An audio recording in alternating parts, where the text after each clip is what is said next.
Fala, criptonautas! Estamos mais aqui num episódio, né, do Criptoverso.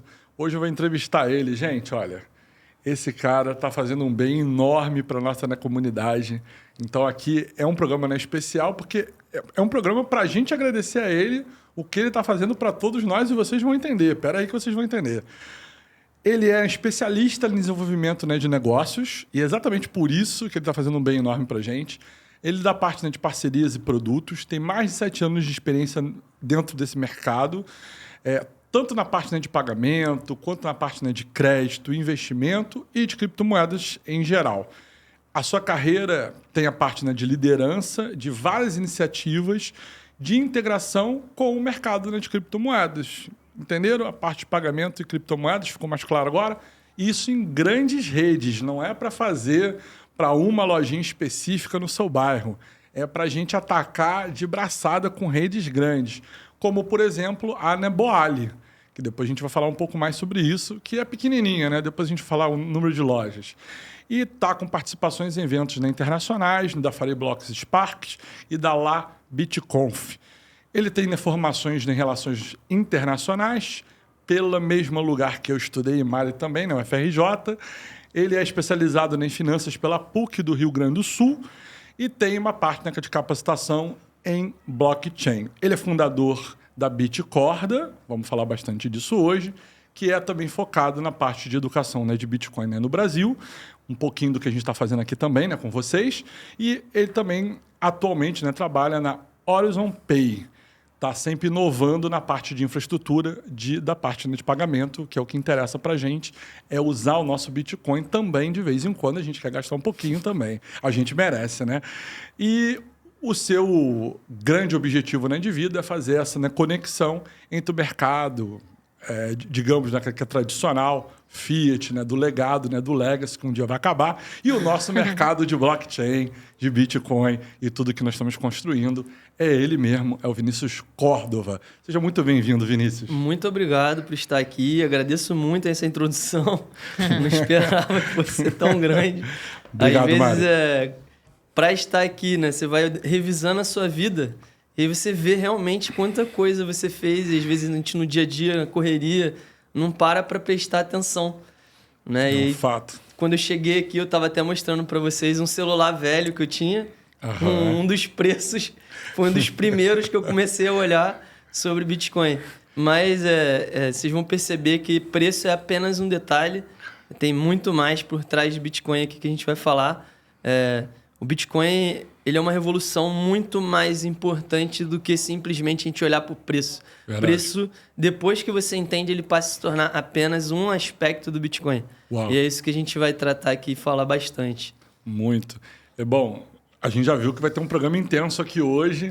Eu olhei, gente, o valor que estava ali. E olha, eu não lembro qual o ano desse valor. Mas olha, é muito tempo atrás.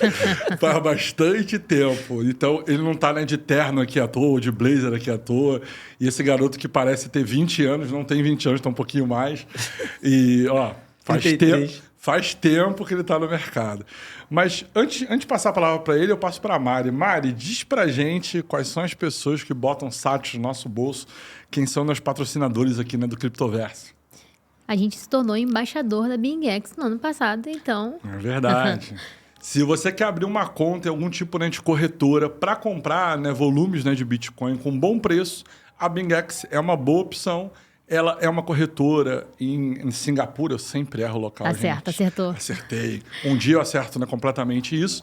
E você pode, né, comprar, né, Bitcoin lá. Como a gente sempre recomenda aqui, né, no canal, compra Bitcoin e tira da corretora, faz autocustódia, sempre isso. Mas a BingX tem taxas e preços muito bons. E se você faz a sua conta pelo link aqui, né, do canal, você ajuda naquele Criptoverso e também vai, né, contribuir para a nossa, né, comunidade aqui dentro, que nós estamos, né, construindo aos pouquinhos. Perfeito. Se você ouviu o que ele disse, né, de fazer a autocustódia, você não faz ideia ainda do que são essas coisas ou tem dúvida sobre Bitcoin, a gente tem um parceiro muito bom em relação a isso, que é Educação Real. educareal.com. Você pode entrar nesse site agora, o link também está aqui embaixo. É com Alan Cheran, é com o Renato Netrozoitão. A forma deles de ensinar é única e lá você tem diversos cursos, inclusive, né, gratuitos. Eles só vendem a parte, né, de suporte mesmo, né, para você que tem algum tipo de dificuldade ou tá com medo de botar dinheiro nessa moeda digital, tal de Bitcoin aí. Como é que eu faço autocustódia disso? É muito complicado, eu vou perder o meu dinheiro, é melhor deixar lá na corretora, não é melhor. E educareal.com vai te ensinar tudo sobre isso, tudo que você queira saber. O livro, inclusive, que é, né, best-seller na nossa, né, comunidade, tá lá, você pode baixar, você pode comprar, tem ele na 3ª edição lá no site, educareal.com, tem várias informações lá, saiba mais sobre isso. Perfeito. E hoje, vocês não perceberam, uma tradição foi quebrada, porque o Felipe falou o nome do convidado e não apertou a mão. É verdade! O que aconteceu aqui hoje? Não, depois a gente vai editar essa parte e vai colocar a mão aqui no início. Mentira. Perfeito, pode seguir. Bom, depois desse quebra... Sinal que vai ser bom. Sinal que vai ser maravilhoso. Começou o ano diferente. Começou um ano diferente.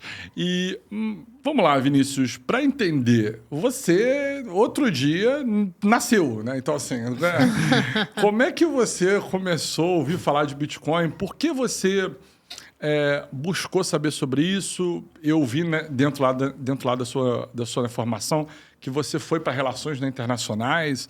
É uma faculdade desconhecida, né, para o público em geral. Me fala um pouquinho assim, o que você está fazendo lá na adolescência, enfim, ou seja, há 2 anos atrás. O que você está fazendo lá atrás? Não, agradeço muito, mas na verdade eu tenho 33 anos, né? Sou de 91. Começou a mentira, gente. Isso aqui a gente não acredita, não. Tem que ver a identidade. E sim, Bitcoin você tem que estar preparado mentalmente para entender. E não foi do dia para a noite que eu cheguei a esse entendimento e ver como ele de fato era, né? Eu posso começar a minha vida, carreira profissional e acadêmica, ali em 2008, tá? Em 2008 eu fui aprovado para o Colégio Naval, em Angra dos Reis. Legal, legal. E foi um desafio enorme, passei um sufoco, porque eu não fiquei dentro das vagas, então aí já vai até um incentivo para o pessoal que às vezes passa no concurso, não é aprovado ali no momento, né? Mas eu não estava dentro das vagas. Mas ainda tinham etapas de físico, saúde e outras coisas mais que acabaram me colocando entre o penúltimo. Eu fui o penúltimo a entrar da turma direto. Uau! Era o 213. Você foi o 212. Não, fui 213. Ah, o 214 o 214 era o último. Era o último. E eu entrei no Colégio Naval. Aquele Vinícius, aquele Córdova, né? Que era o meu nome de guerra. Aquele Córdova que entrou no Colégio Naval, Espanhol. Um mix ali de Argentina também, né? Que tem Córdoba. Também tem Córdoba. A cidade. Mas aquele Vinícius, ele jamais sentaria aqui, tá? Extremamente tímido, ele nervoso, não conseguia falar, mal conversar com as pessoas. Mas a Marinha, ela coloca você em muitos contatos direto com o público. Uau. Você tem que falar, você fala ainda às vezes para algumas pessoas. Para mais pessoas, né? Exato. E você entrou, então, na Escola Naval? Colégio Naval. Isso, colégio em 2009. Entrei no mesmo ano que o Bitcoin passou a existir. Então aí começa a minha vida e eu nem tinha ideia que o Bitcoin existia. Naquela época eu tava entrando no Colégio Naval Ensino Médio, tava com 17 anos. 17 anos, E não fazia nem ideia de que era isso, internet. Eu já gostava. Antes de entrar para a Marinha, eu havia feito um curso de hardware para aprender a mexer com o computador, desmontar e tudo mais. Mas eu não tinha muito domínio de tecnologia. Como é que veio essa sua veia militar? Porque é um concurso ultra concorrido. É um concurso ali na 8ª série, 9º ano hoje em dia, que você faz, às vezes, vários anos, né? Você não passa de primeira. É dificílimo passar de primeira. Como é que foi essa parte um pouquinho? Volta um pouquinho antes, só para entender. Claro, perfeito. É bem legal essa parte, porque de militar, eu tenho um pai que é fuzileiro naval. Tá? Tinha uma referência ali, Isso, né? Uma influência. Sempre foi uma referência. Apesar de meus pais não serem separados, então sempre tive aquele contato forte. Óbvio. Né? Mantive ali essa referência, mas até meus 15 anos de idade, não almejava. Não era algo que eu queria. Só que quando você entra no ensino médio, de fato, você começa a se perguntar, o que vai ser da minha vida? O que eu vou fazer agora? E aí eu comecei a me perguntar. E todo mundo falando, eu vou fazer odonto, eu vou fazer engenharia, eu vou fazer não sei o quê. Eu falo, gente, eu não quero nada disso. E eu acabei indo numa palestra sobre o Colégio Naval, sobre a Marinha. E eu acho que assim, um legal pra mim, né, você falou que é muito difícil. Eu não tinha essa noção. Então, quando eu fui a essa palestra, o cara só falou de coisas boas. Claro. E eu falei, eu quero ir pra lá. Eu falei, É tudo de bom, pô. Comida de graça, cama de graça. Vou acordar pra dormir. Em 3 anos eu tenho uma carreira. Eu vou virar oficial, eu quero ir pra lá, eu quero viver essa vida. Claro. Então, eu faz botei sentido aquilo, total. Botei aquilo na minha cabeça. Aposentei. Só que o que aconteceu? Eu não botei nada em prática. Então, aquele ano que eu fui na palestra, eu não fiz nada. Não estudou a vírgula. Não estudei uma vírgula. Nem fiz a prova. Então, assim... E aquilo ali, mas aquilo ali foi maturando. Fica mais difícil passar sem fazer a prova. Exato. Fica um pouco mais difícil. Mas aquilo foi maturando dentro de mim. E no ano seguinte, quando eu terminei o ano, na verdade, no primeiro ano do ensino médio, eu vi e falei assim, gente, não vai... Eu tava um ano adiantado, tá? Sim. Eu tava um ano adiantado. Eu falava, não faz sentido eu terminar o ensino médio se eu não quero outra coisa da minha vida, a não ser esse lugar. Uau, interessante. E aí, eu tive um embate dentro de casa, que eu falei, eu não quero mais fazer colégio, eu só vou estudar para isso. Eu tinha, acho que 14 anos ali, mais ou menos, por aí. Sim, por aí. Aí minha mãe, não, mas o que é isso? Como abandonar que vai ser tudo? Isso? Meu pai, não pode. Aí eles falaram assim, tá bom, 1 ano a gente consegue te ajudar, vamos fazer um teste. Aí foi aquele primeiro ano, né? Não tá acostumado, aí eu consegui ganhar uma bolsa no Tamandaré, que é o melhor colégio para aprovação de colégio naval em Nova Iguaçu, tá? Que é a minha cidade. Fui ao Tamandaré, consegui estudar lá e fiquei desesperado. É muito pior que Bitcoin, vocês não têm noção.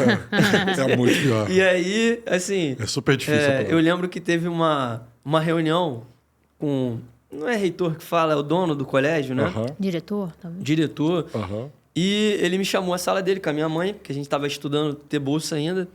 Aí ele virou para mim e falou assim, Vinícius, olhou minhas notas, você tem notas boas aqui, 10 em matemática, 9.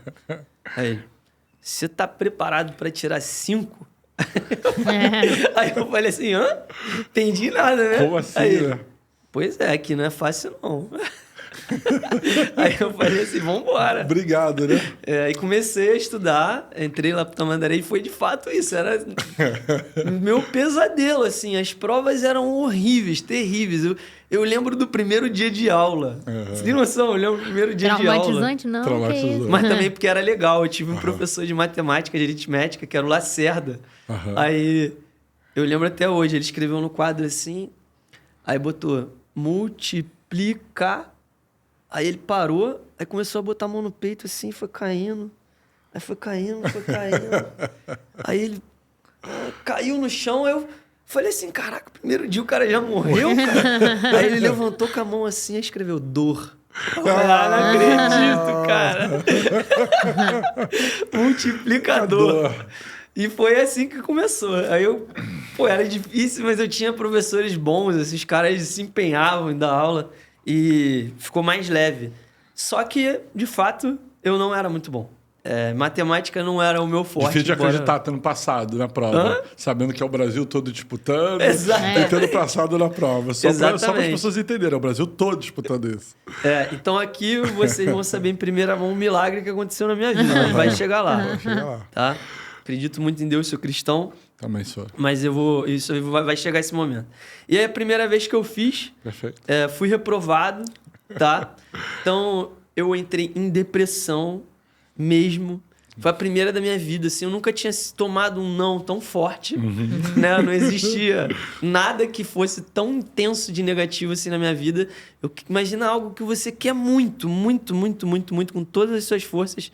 E aí você toma um não, né? Pra piorar a situação, na época eu tinha uma namoradinha... Foi na primeira fase? Porque a primeira fase é matemática, né? Foi na primeira. O não já foi na primeira. Na primeira. Já papum. Papum. E eu tinha uma namoradinha na época e no dia seguinte que eu fui reprovado, ou no mesmo dia eu não me recordo, ela me ligou e terminou comigo por telefone. O telefone que ele está guardando aqui, brincadeira. Era 2006, 2007. Aí...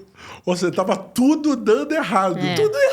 Tudo errado. Eu não sabia que era subprime. Naquela época eu não tava estudando ainda mercado financeiro. Não tinha noção de nada, mas tava tudo errado.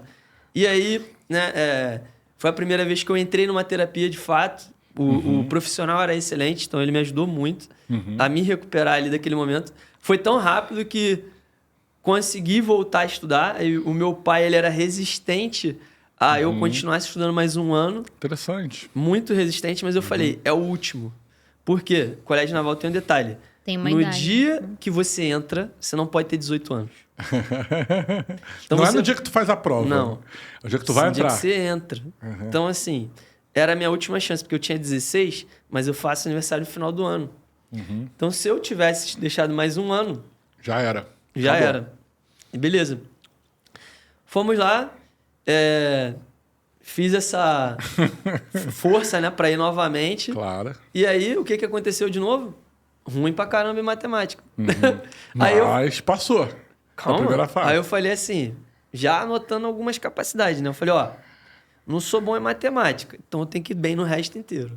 Eu só tenho que passar na primeira fase.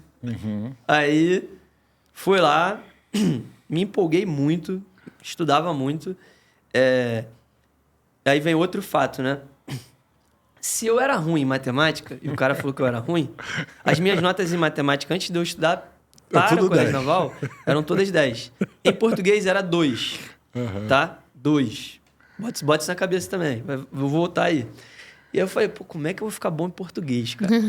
Né? Gramática não é meu forte. Não é Tô forte de ferrado. ninguém. E aí eu tinha duas opções. Eu ficava muito bom em matemática ou eu ficava muito bom no resto. Eu tinha que ficar muito bom no resto porque eu não era muito bom em matemática. E aí eu tinha duas professoras, assim, 3, na verdade, que eram excelentes. E uma eu vou até pedir perdão porque agora fugiu o nome dela, mas era Linda Parente. Que essa mulher foi uma mulher que mudou, assim, minha perspectiva em relação à língua portuguesa.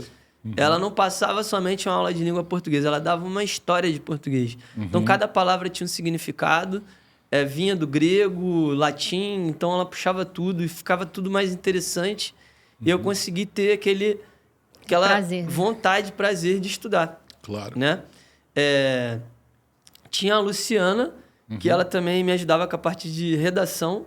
Então, ela pegava na minha mão, ela falava, tá ruim. Aí eu, putz, tem que fazer de novo. Ela, tá botando parágrafo com mais linhas. Eu ia lá e fazer de novo. E tinha mais uma, que eu até peço perdão, porque eu não tô lembrando agora o nome dela. Mas que também era a Daisy, lembrei. Era a Daisy. Que ela passava listas enormes de exercícios, assim, mas que eram muito importantes para o Colégio Naval. Beleza, mas tem um problema. Qual que é o problema? A primeira fase do Colégio Naval. Pois é. E o trauma de não ter passado? Pois então, a primeira fase do Colégio Naval ela tem 20 questões. Você tem que acertar no mínimo 10. Quantas eu acertei? 10. 8. Uau! Acertei 8. Aí começa o primeiro milagre. Por quê? Tem que ter anulamento. Anularam 2. Tem que anular. Tinha uma questão que todo mundo falava que estava certa e eu tinha certeza. Eu falei, essa eu tenho certeza porque eu gastei muito tempo nela. Eu acertei essa questão e ela estava com um gabarito diferente. Aí fui lá, e na época não existia computador, celular, nada disso. E eu lembro até hoje da questão. Era uma questão de... Gente, olha o trauma. É o trauma. De calendário, que assim, falava mais ou menos assim, em 2030, 2020, blau, quanto que vai ser o dia tal, tal, tal. Eu falei, essa eu sei fazer, essa eu vou fazer. E fiz com certeza. Então essa mudou o gabarito para que eu tinha acertado. Uau. E então uma que virou eu... 9. 9. Estamos chegando lá, gente. E uma que eu não lembro qual que era, mas que anulou completamente. E eu não tinha acertado, então foi para 10. Aí eu falei, caraca, caraca, agora eu vou. Aí todo mundo falava assim, pô, Vinícius, com todo respeito... Tu tirou 10, cara. Com 10, ninguém passa pro colégio normal com 10, difícil. cara. É muito difícil. Exato, ninguém passa. Eu falei, eu vou passar. É 15, 14. Exatamente. Meus amigos tiraram 20, 18, 16. Aí todo mundo assim, pô, coitado, Vinícius é muito esforçado, ele é muito legal. Ele é muito legal, né? Mas não ano vai... que vem tem de novo. Não tinha. Não tinha. Mas, e aí o que eu fazia? Quando saiu o resultado da primeira fase, antes de eu saber que eu tinha passado, antes de eu saber que eu tinha acertado as 10, eu já comecei a estudar para a segunda fase. Perfeito. No dia seguinte, eu comecei a estudar igual um louco. Falei, não quero saber, vou estudar. E eu ficava me perguntando às pessoas e tal. E foi assim. Eu tirei, acho que a 5ª melhor redação do Brasil. Uau. Do Colégio Naval. Uhum. A pontuação foi acima de 9, agora eu não me lembro. 9,25, uma coisa assim. E... geografia, história, a maioria eu gabaritei, assim. Eram 5 questões de cada, acho que 25 de português na época. Isso, não sei se continua desse jeito. E português eu acertei bastante, assim. Sei lá, de 25 eu acertei 20 ou 19, uma coisa assim. Então, foi muito intenso, assim, essa etapa. Mas fiquei em 300 e pouco. E tinha 210 vagas, sei lá. Lembra do 10 de matemática? Cobrando o preço. Exatamente isso. O 10 de matemática. Cobrando o preço. Então, aí eu falei, putz, não vai. E assim, eu sou cristão, a minha mãe também. E a gente ficava muito assim, Vini, você chegou até aqui, não desiste agora. Claro. E eu tinha vontade de desistir. Às vezes eu falava, pô, pra que eu vou pro exame médico se tem mais de 100 pessoas na minha frente? Perfeito. Né? Eu falava isso, pra que eu vou? Não faz e sentido. na minha família não tem um oficial, não tem uma pessoa que tenha um entendimento assim, superior do que fazer. Claro. E eu orava muito a Deus, assim, pedia direcionamento e tal. Eu ia pra lá e fiz um voto com Deus, assim. E aí eu lembro que estava bem próximo dos meus amigos irem, e todos eles já estavam comprando enxoval, mala para levar, né? Para passar no inferno da adaptação. Eu achava que era uma coisa boa, né? E eu lá triste, aí minha mãe falou assim para mim, Vinícius, vamos fazer o seguinte, você tá muito mal, vamos pra praia. Aí eu, tá bom, claro. Vamos embora. E aí eu fui pra praia, a gente saiu de casa, vamos parar aqui para abastecer. Aí nisso que a gente parou para abastecer, naquela época já existia celular, hein? Era tijolão, mas existia. Existia, era tijolão. Aí tocou o celular da minha mãe. A gente tinha descido do carro, que era GNV. Aí quando a gente desceu, ela atendeu, ela, tá bom. Aí ela falou, Vinícius, você vai pro colégio naval. Eu, o quê, mãe? Você tá doido? Como que eu vou pro colégio?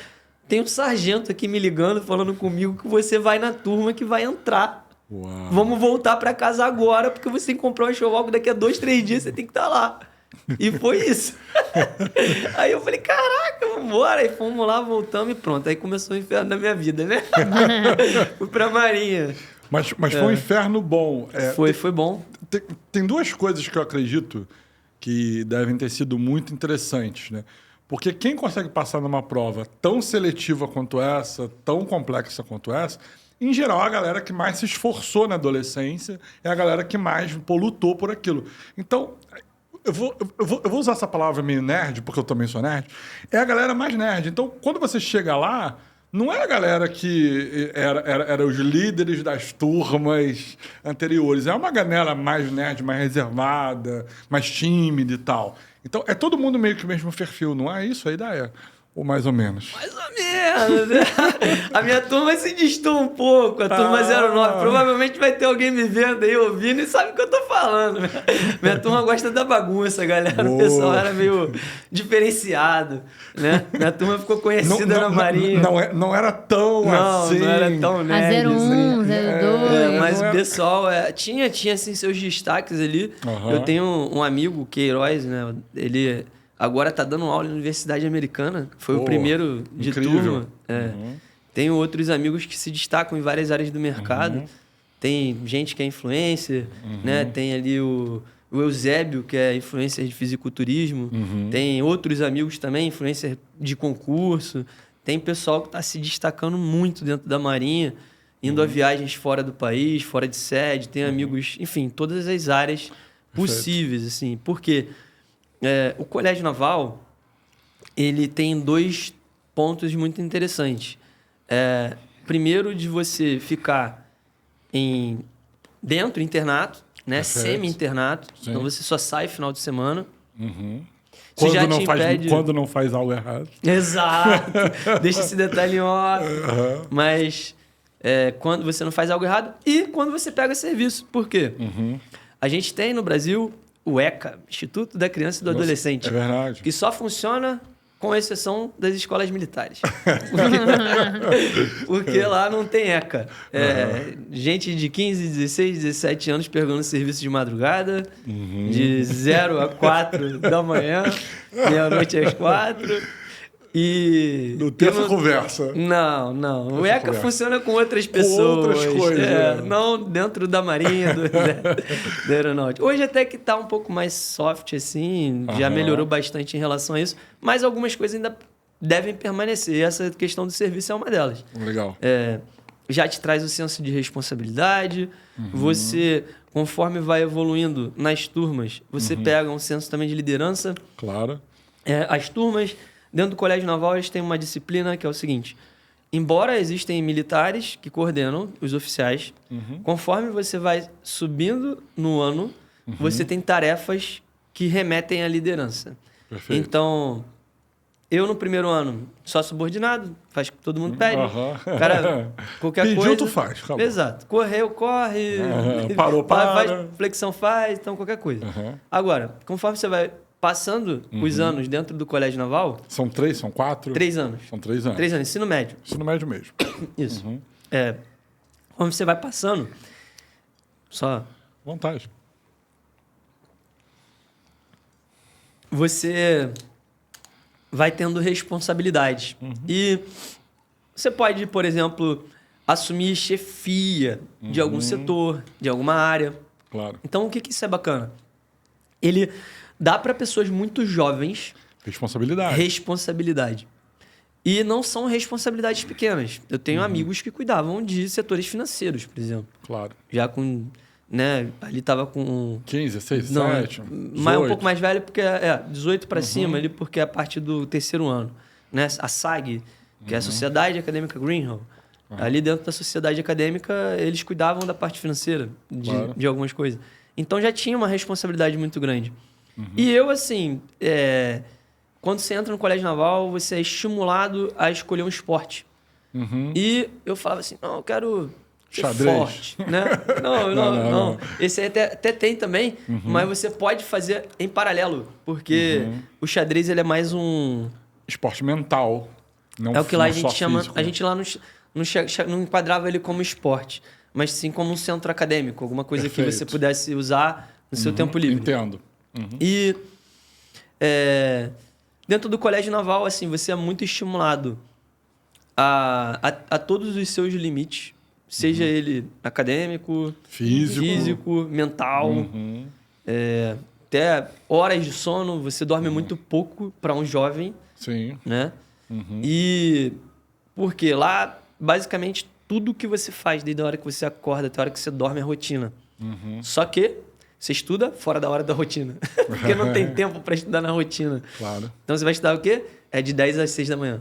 Uau. É o horário que tem para estudar, normalmente. Isso no primeiro ano. Em alguns outros anos você consegue até... um pouquinho mais de tempo. Tem um horário obrigatório ali, que é de 7h30 às 9h, que é obrigado a estudar todo dia. Mas esse horário obrigatório é onde passa o cara, entra, fica falando na sala, aí tá dando recado, um monte de coisas acontece em paralelo. Ao mesmo tempo. E beleza. Aí eu fui passando, né? Eu até falei, assim, eu sou uma pessoa que... Eu entrei no Colégio Naval muito tímido. Fiquei tímido. Eu não era tímido mais novo, mas eu, ao longo da vida, fui acabando ficando tímido. Mais reservado. Reservado. E isso me causou um grande problema, porque eu não conseguia me comunicar direito com pessoas como você, assim. Né? Ficava nervoso. E aí eu falei, eu vou superar isso. Perfeito. Não sei como, mas eu vou conseguir. E botei na minha cabeça, comecei a ler muitos livros sobre falar Fala com em pessoas, público. comportamento, relacionamento. E isso me ajudou um pouco a quebrar esse gelo, Claro. né? Mas eu botei como uma meta, no 3º ano do Colégio Naval, eu seria orador de turma. Essa é uma meta intensa. Era né? intensa Pra porque quem é ela tem tímido. concurso. Uau! Não é sabia. simplesmente eu quero ser orador, pessoas escolhem. E aí você. Como é na maioria dos cursos de faculdade tudo mais, né? Normalmente é o cara mais desenvolto. Faz uma votação ali na turma e pronto. Ou melhor nota, né? É. Algumas faculdades escolhem o cara com a menor nota. Isso. Tem esses dois São os clássicos. Critério. clássicos. E eu escolhi lá no Colégio Naval, né? Também tem a parte do esporte, que é muito importante para questão de disciplina e tudo mais. Perfeito. Então, eu tentei ir pro remo, era nada a ver comigo. Eu falei, caraca, o que eu tô tentando fazer aqui? E consegui me encontrar ali no triatlo militar, Uau. que era uma equipe que eu só ralava. Mas Eu chegava correndo. O que é o triatlo militar? É corrida, Nada de bicicleta. Tá. nada de bicicleta? Não, nada ele é de um pouco equitação? diferente. Na verdade, o triatlo militar, como modalidade, ele não existe. O que existe é o pentatlo, tá? Ok. Só que o triatlo, ele tem uma redução das atividades. O pentatlo, ele tem, além das que eu vou falar, ele tem corrida com obstáculos e tiro. Como a maioria pode ser entendi. menor de 18, aí eles tiram a etapa do tiro, tira a etapa do corrida com obstáculo, aí fica corrida de 5 quilômetros, Ok. lançamento de granada, que não é granada, Ok. que é um peso similar à granada ali, Sim, claro. e natação com obstáculos, de 50 metros, Com obstáculos. com obstáculos. Dentro da piscina, com vários obstáculos. Interessante. E, assim, para mim foi muito importante esse período. A equipe que eu tinha, ela não era muito sinérgica, a gente tinha muitos atritos. E até o 2º ano, isso acabou se intensificando. A gente tinha muito atrito na equipe, assim, desavença mesmo, algumas coisas que a gente não concordava e tudo mais. Só que isso foi uma das primeiras lições de vida que eu tive. Claro. Por quê? Mesmo com todos esses problemas, o nosso técnico, que era sargento, ele convidou um subtenente, que era técnico da Seleção Brasileira de Pentatlo, Uau. para treinar a gente. Uau. Era um sub. E, assim, ele, junto com o sargento, né, os dois trabalharam em conjunto, né, os dois têm mérito por isso. Primeira coisa que eles falaram, isso aí tem que acabar na equipe. Foi a primeira coisa. Esse negócio de atrito na equipe, Tem que acabar. vocês não vão chegar em lugar nenhum. Tá? Então, vamos trabalhar nisso. Qual é o problema de vocês? Entrou na sala, trancou todo mundo e falou, só sai daqui quando todo mundo se resolver entre si. Vai cada um falar pro outro o que tá com problema com o outro, vai jogar e vai expor na cara do outro o que tá pensando. E é isso. E foi isso. Aí a gente ficou, porque eu não gosto dele, que não sei o quê. E a outra, porque disso, a gente briga por causa disso. A gente briga por causa da comida. Aí começou umas coisas bobas assim. Normal. Mas saímos dali já com parcialmente resolvidos. Né? Essa foi a primeira etapa. E a segunda era o físico mesmo, que não tinha o que fazer. O cara era... Tem que treinar. Não, o cara era no físico absurdo. Hoje eu não faço nada do que eu vou falar aqui. Mas a gente treinava assim, coisa de 500 abdominais no treino. Jesus. Aí 50 em troca, assim, direto. Aí depois da abdominal fazia barra, aí flexão, aí ia pra piscina. Enfim, era uma correria. Tinha que treinar externo para fazer corrida. A gente variava conforme os dias. Tinha treinamento do lançamento também. E, cara, assim, por que eu falo que essa foi uma das primeiras lições de vida? Porque o exército sempre ganha. Os caras só treinavam, eles não estudavam muito, assim, na época. O exército sempre ganhava. E aí, o que aconteceu? A gente ganhou do exército. Uau! A gente ganhou. Uau, aí, você lembra os tempos? Não lembro coisas? de nada. Não lembro nada. Eu era o primeiro reserva, tá? A gente ganhou por equipe. Claro. Eu fiquei... A gente tinha... Eu não lembro exatamente o tamanho da equipe, mas era mais ou menos assim, 10 pessoas competem. Como é uma competição por dias, pode acontecer de uma pessoa se acidentar. Óbvio. E aí uma se acidentou, tá? Eu era o segundo reserva, virei o primeiro, por quê? Porque uma se acidentou no pré-competição. esse nosso amigo, ele infelizmente estava muito preparado, assim, ele fazia um tempo altíssimo em tudo, muito bom, mas ele acabou se tendo uma lesão. Bem assim, faltando poucos dias para o treinamento. E poderia acontecer, por exemplo, de uma pessoa ter uma lesão durante, né? Durante algum tipo de exercício.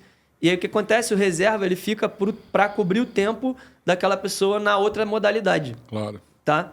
Então eu ficava ali como primeiro reserva, se acabasse alguém, eu entrava. Mas o legal do triatlo é, ali militar, os reservas também competem. Não é reserva de ficar olhando. Parado ali. Não. Se me chamar, compete. Não, você compete igual. Com tempo. Eu fiz tempo melhor, por exemplo, na corrida, do que alguns titulares. Caramba. Não do meu time, mas de outras equipes. De outras equipes, claro. Mas o meu tempo não conta, porque o que conta são dos titulares. São dos titulares. Mas você é obrigado a competir e fazer tudo igual. Maneiro. Não tem diferença. Interessante isso. Então, por isso que eu falo, ganha por equipe mesmo. Porque o cara todos... não fica parado só vendo. Tipo no banco, né? Esperando. Isso foi minha primeira grande lição de vida, porque havia um problema muito grande na equipe, que aparentemente não era resolvido, e o sub, junto com o sargento, foram lá e resolveram um grande pepino. Perfeito. Né? E ali eu aprendi a primeira lição sobre liderança. Isso é muito importante. Perfeito. Como liderar pessoas, como lidar com pessoas. Às vezes você tem um problema dentro da sua equipe, muito difícil de gerir, e o problema pode ser resolvido de uma vez de uma maneira muito simples.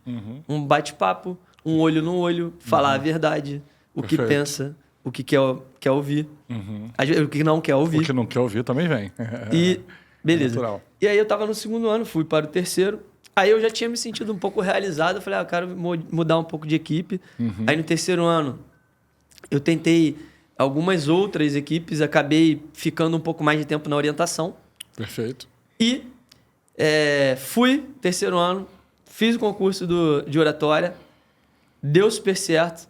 Fui, tinha na bancada, tinha pessoal da presidente da Academia Brasileira de não sei o que, de Angra dos Reis. Uau. Aí tinha um comandante. Então foi uma avaliação difícil. Não fácil de fazer. Não, e tinha outras pessoas muito boas junto comigo. Passei, saí do colégio naval, então acho que assim deu para falar bastante. Foi o orador da turma. Conseguiu ser orador da turma. Orador da turma, Almirante Carneiro Ribeiro. Uau. Só que a turma mudou de nome. Eu cheguei para a escola naval, fiquei até outubro lá, ganhei o espadinho. Mas, infelizmente, aí eu já tinha saído da escola naval. Companheiro de turma morreu afogado.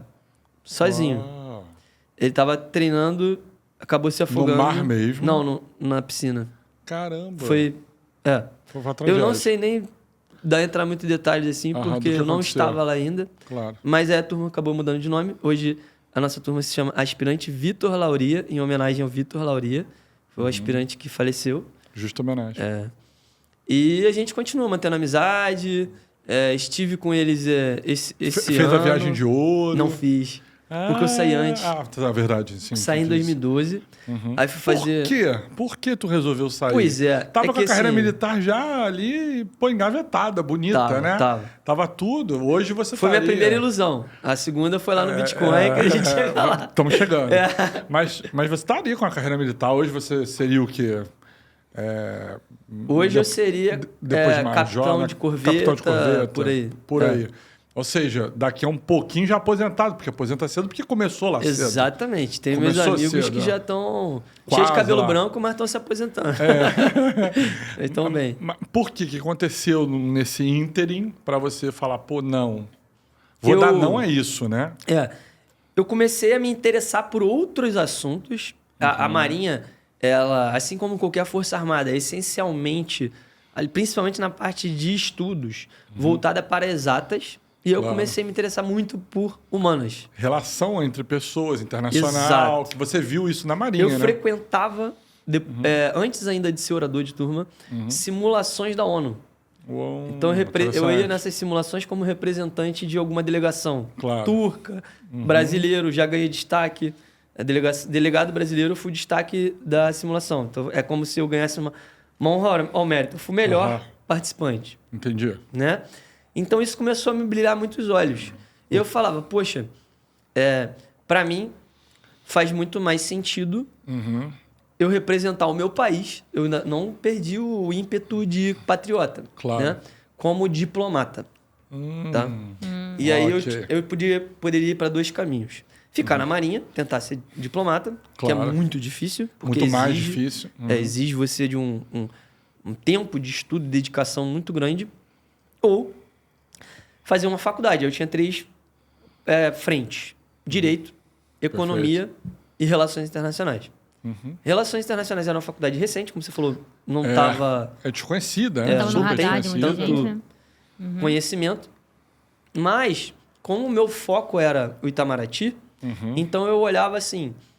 É o que tem mais matérias a Mais se ver assemelha, né? com o que eu quero. Claro, Né? todo sentido. E aí eu falei, poxa, é difícil essa escolha, né? Como Muito. você falou, é algo que você vai ter aposentadoria cedo, regalias, Sim. né? Algumas coisas boas na sua vida e outras muito ruins. É verdade. Mas essa parte da aposentadoria realmente ela importa bastante. E eu falei, bom, eu tô jovem. A hora de errar é agora. Então, não posso É errar velho. Aham. Eu vou mudar de profissão Uau. e vou arriscar. Pediu e eu passei, baixa? Pediu Eu baixa? passei, não, primeiro eu Por passei exemplo, tu passou para a FJ? para o FRJ. Dificuldade deve ter sido quase zero, depois Não, desse teve- conteúdo foi todo. Foi um pouquinho difícil, assim, mas eu não, eu não vou Não. também falar aqui. Mas realmente teve ali seus desafios. Passei na prova, Claro.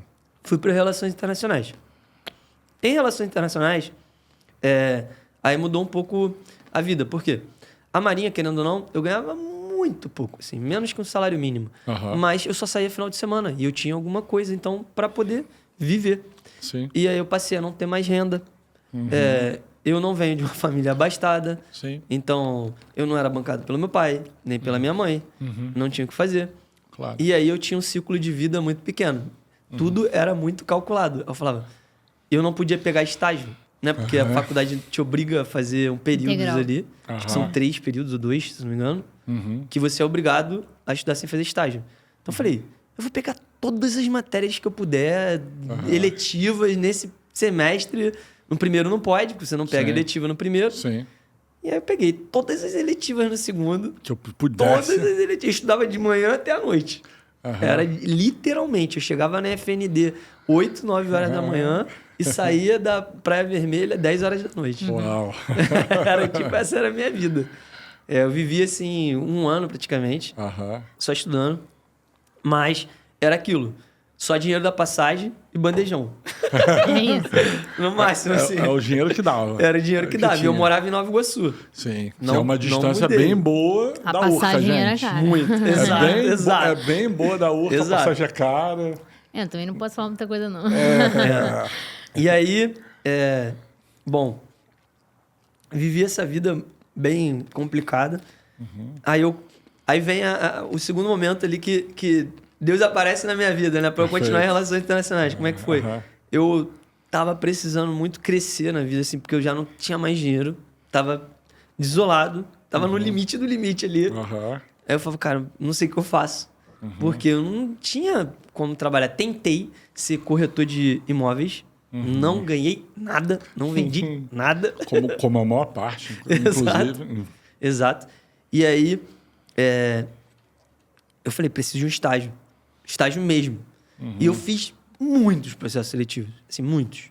E aí, você Não era lembro. bom em oratória, era bom Mas é extremamente academicamente, concorrido. mas Eu é morava em Nova extremamente Iguaçu. Tem isso Eu nunca também. tinha viajado para fora. E meu inglês não era perfeito. E a maioria dos estágios de relações internacionais que é o quê? Idiomas, Claro. né? Então, Exato. Aí, eu tinha feito um processo seletivo para Chevron,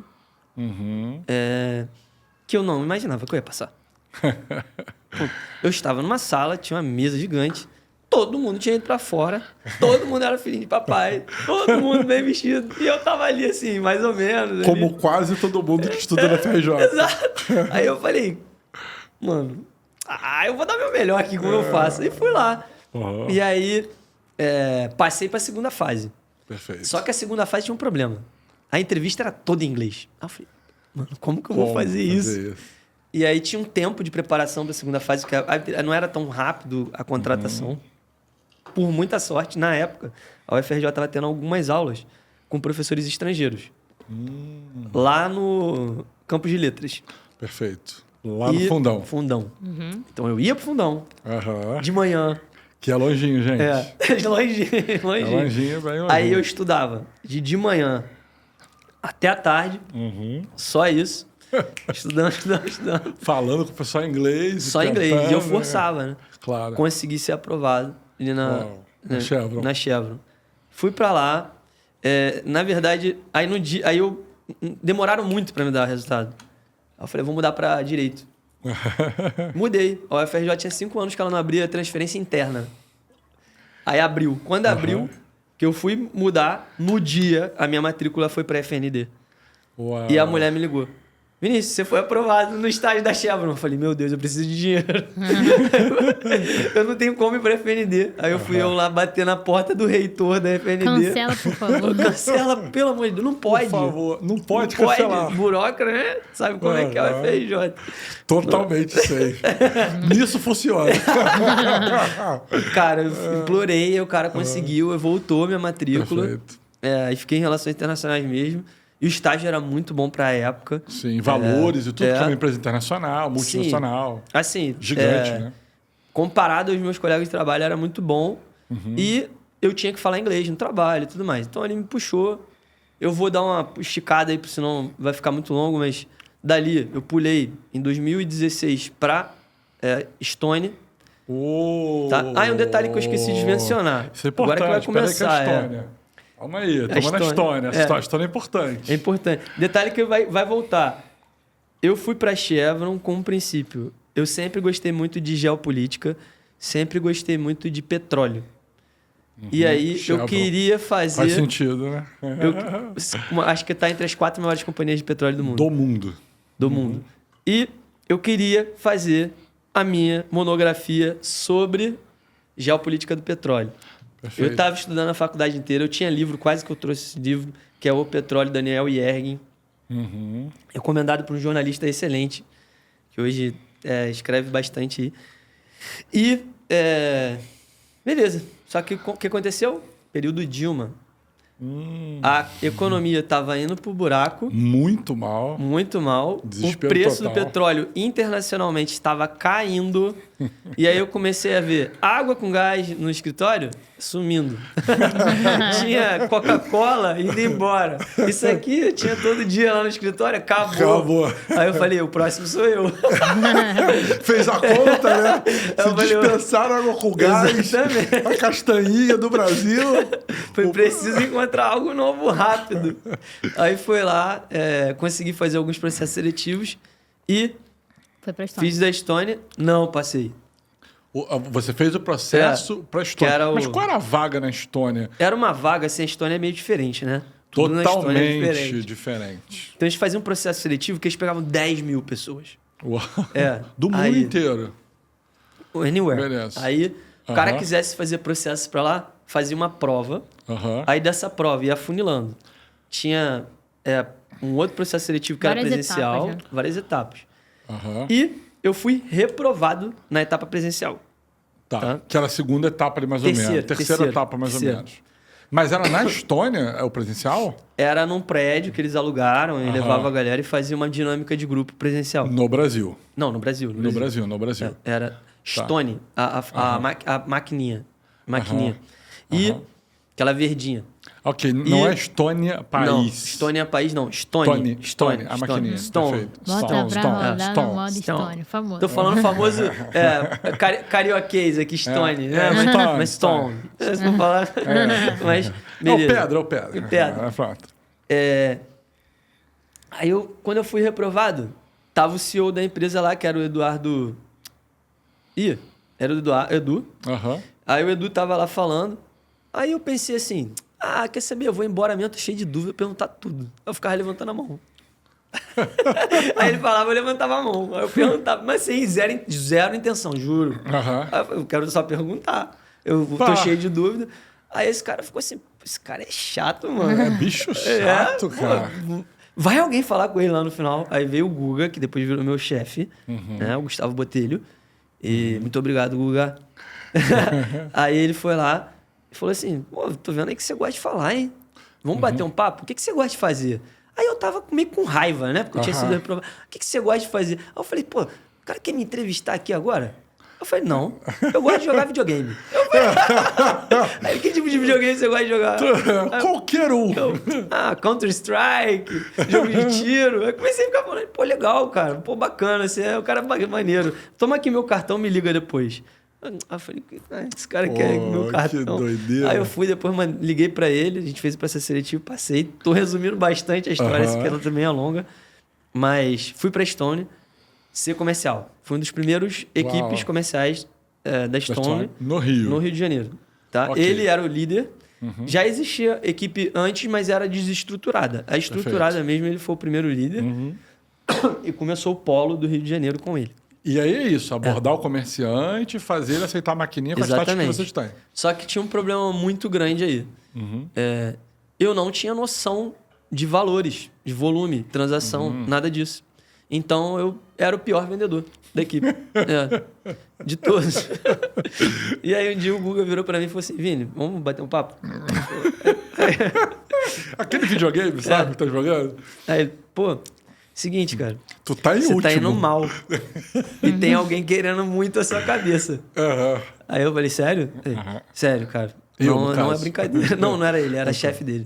Ele falou, mas eu acredito muito em você.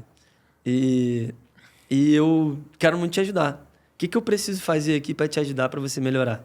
Uau! Aí eu falei, pô...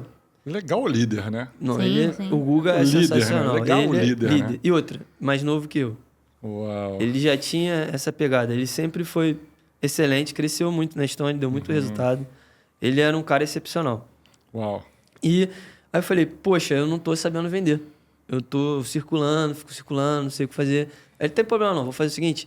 Pegar 5 dias na agenda, eu vou todos os dias com você na rua. E aí você vai ver eu vendendo. Tá? Aí eu falei, tá bom. Nada melhor do que aprender na prática. Nada melhor do que aprender na prática. No campo de batalha. Exatamente. E aí eu vi. E ele tinha uma desenvoltura muito fácil de falar com os lojistas. Né? Aí eu falei, bom, o negócio funciona. Eu sei replicar isso. Exatamente. Aí começou a aprender a vender, maneiro. Aí eu comecei. Deu um mês que ele me ensinou, eu fechei um dos melhores caras ali, que era Armazém do Chopp no Flamengo. Acho que, não sei se vocês conhecem. É um bar grande que eu demorei umas 3 semanas negociando com ele, assim, para ele botar a maquininha lá. Mas ele faturava mais de 100 mil. E aí, quando ele começou, aí veio uma lição de comercial que eu comecei a aprender. Vender é importante. É legal você fazer o seu produto para o seu cliente. Sem dúvida. Mas os outros estão olhando. Então, quando ele pegou a maquininha, eu consegui vender muito mais fácil. Claro. Né? Eu consegui levar aquilo ali para outros players. Isso vale para o Bitcoin, que a gente vai falar também. Quando você começa a demonstrar que uma pessoa aceita Bitcoin em determinado local, por exemplo, aqui a gente está no shopping. Se a gente consegue colocar no Burger King... O KFC vai ver, vai ficar com inveja do Burger King, porque tem pessoas e clientes indo lá. Exato. E vai querer aceitar também. Exato. E era isso que começou a acontecer. Então, hoje você vai ao Flamengo, tem máquinas que eu coloquei lá em 2016. Uau! Pois é. Uau! No Flamengo. Largo do Machado, Glória, Catete, Flamengo, Laranjeiras, era eu que comecei lá. Caramba. Então... Algumas maquininhas ainda estão lá. Obviamente que a Stone tem o trabalho de manter isso com bons profissionais que entraram depois de mim. Tá? Então não foi somente eu trabalhando, mas abri as portas, hoje continua até lá. Perfeito. Beleza. Quando chegou no final de 2016, eu tinha que me formar em 2017. Aí começou, vou fazer monografia. Comecei a ler sobre petróleo. Que era o que você gostava e que queria escrever. E aí eu falei assim, poxa... Não faz muito sentido eu fazer sobre petróleo. Por quê? Eu estou numa empresa de pagamentos, ela é global. Agora a gente vai entrar em Bitcoin, pessoal. Ela é global. O pagamentos é global, né? Então, assim, não faz sentido eu falar sobre petróleo. Eu acho que eu vou seguir nessa carreira de pagamentos. Legal. De mercado financeiro. Então, eu vou mudar de tema. Assim, meu coração ficou tão triste com aquela decisão. Mas eu falei assim, vamos lá. Aí comecei a pesquisar no Google. Pagamentos, barril de petróleo. Comecei a ler. Aí tinha uma notícia que eu não lembro o que era, onde que era, o que era. Mas eu lembro mais ou menos o headline, que era assim. Fulano de tal, empresa tal, aceita pagamento de barril de petróleo com Bitcoin. Uau. Aí eu falei assim, caraca, que é isso, cara? Bitcoin? Aí eu, tava estudando muito. Então eu falava assim, todo mundo só aceita petróleo. Quando você vai estudar sobre petróleo, é o quê? Petrodólar. Petrodólar. Você vai estudar geopolítica, você vai entender o Oriente Médio, você entende as razões, por exemplo, queda de Gaddafi, Saddam Hussein, né? Você tem uma pegada ali deles tentando montar uma moeda regional. Ah, entendi. Exato. Interessante. O Saddam Hussein, ele tentou muitas vezes fazer um hedge com as moedas regionais com o ouro. Então isso implicava o quê? Um barril de petróleo. Perfeito. Porque o petróleo ele é produzido no Oriente Médio. Em grande escala. Em grande escala. E qual que é a moeda por trás do petróleo? Dólar. Aí eu li. Barril de petróleo comprado com Bitcoin. Eu falei, cara, que é isso? Eu tenho que saber o que é Bitcoin. Aí eu falei, pô, é fácil. Eu trabalho na empresa de pagamento. Todo mundo vai saber. Bom pensamento, Simples assim, pô. Eu falei, pô, Óbvio. pagamento com Bitcoin. Eu Guga, não sei bom o que dia. que é. Guga, bom dia. Deve ser Inclusive, dólar, eu acho que ele euro. foi uma das primeiras pessoas que eu devo ter perguntado. Libra, né? Bitcoin, mais uma. Bitcoin, mais um. Aí eu falei, pô, vamos lá. Cheguei lá e comecei. Oi, bom dia. O que é Bitcoin? Aí, porque não tinha muito material na internet na época, Sim, né? muito pouco mesmo. Muito pouco. E aí, eu perguntava, oi, bom dia, o que é Bitcoin? Aí a pessoa, não sei. Aí eu, oi, tudo bem? O que é Bitcoin? Aí, era quase aquele testemunho de Jeová, sabe? Tu vai lá na porta da pessoa, oi, bom dia, tudo bem? Eu queria falar sobre Bitcoin. Só que... E não mudou, ele continua assim até hoje. quase isso. Só que agora é o contrário, tá evangelizando. E aí, eu perguntava pra todo mundo e ninguém sabia. E aí eu voltei naquele primeiro dia que eu não estava na Estônia ainda, que lá tinha uma cultura que eu acho muito bacana da Estônia, que era toda sexta-feira tinha uma reunião com o CEO, que era o Edu, para falar sobre os resultados da empresa, metas e tudo mais. E no final, você tinha a oportunidade de perguntar. Eu de novo. Aí eu levantei a mão. Edu, o que é Bitcoin? Aí ele, depois no final eu falo com você. Aí eu fui lá falar com ele sobre Bitcoin. Perfeito. Beleza. Falei, Edu, você poderia me falar o que é Bitcoin? Aí o Edu virou e falou assim, ai, Vinícius, esse assunto não. Aí quando ele fez isso, eu falei, é esse mesmo. Esse é o assunto. Esse eu quero saber. Aí ele, fala pra mim, ele, olha só, faz o seguinte, tô meio corrido, me manda um e-mail, que aí eu vou responder pra você. Cara, eu não parei de mandar e-mail pra ele. Aí eu falei, Edu, o que é Bitcoin? Edu, o que é Bitcoin? Vai me ajudar como? Aí ele pegou, um dia ele respondeu o meu e-mail. Não, só que ele já me encontrava no corredor. Né? Tinha muito, né? Vinícius. Aí ele encontrou lá no corredor e falou, vamos falar com esse cara aqui. Aí encontrou. Aí ele, tá, eu vou te colocar em contato com uma pessoa que entende muito sobre esse assunto. E você tira todas as suas dúvidas com ele, pode ser? Perfeito. Aí eu falei, vambora. Vambora, é agora. Tá bom. Aí eu tem uma empresa chamada Gas, em Cabo Frio? Poderia, mas foi depois, não foi antes. Aí eu só vejo um e-mail saindo, que era corporativo, né? Chegando lá para uma pessoa chamada Ted Rogers. Nunca ouvi falar na minha vida. E o e-mail estava em inglês, falando, olá Ted, tudo bem? Estou com uma pessoa aqui que quer saber muito sobre Bitcoin. Você poderia dar falar com ela e tal, para você ajudar e tudo mais? Eu falei, tá. E naquela época eu não sabia muita coisa assim. Aí beleza, aí o Ted me respondeu. Yes, I can.